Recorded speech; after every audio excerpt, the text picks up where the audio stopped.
Surprise हो गया। 2023 में खराब परफॉर्मेंस पर ड्रॉप होने वाले फहीम अशरफ की हैरानकुन तौर पर टीम में एंट्री, किस बुनियाद पर? $1 मिलियन सवाल। Class and timing and placement. Faheem के एदादो शुमार उनके बाहर होने की कहानी सुना रहे हैं, लेकिन वापसी का साथ नहीं दे रहे। 2017 में डेब्यू किया, 7 सालों में 34 वनडे खेले, 26 विकेटें ली, बॉलिंग की औसत रज़्म बदल गई, रन्स की औसत बॉलिंग में। 2022 1 साल टीम से बाहर रहे। 2023 में उन पर सिलेक्टर्स फिर मेहरबान हुए, 3 मैचेस खिलाए, लेकिन वो फिर कुछ न कर पाए। What a spell this from Kuldeep Yadav.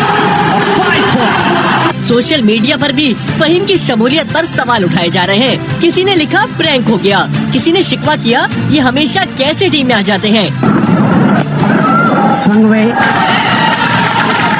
गैर मेयारी बांग्लादेश लीग में फहीम की बॉलिंग से सिलेक्टर्स मुतासिर हुए और ये वजह उनके स्क्वाड में शमूलियत बताई जा रही है। लेकिन इरफान खान, वसीम जूनियर, आमिर जमाल को सिलेक्ट न करने पर तनकीद का निशाना भी बनाया जा रहा है। जराए बता रहे हैं ऐलान से 1 दिन पहले आमिर जमाल का नाम ज़ेरे गौर था, लेकिन अचानक फहीम अशरफ का नाम आ गया।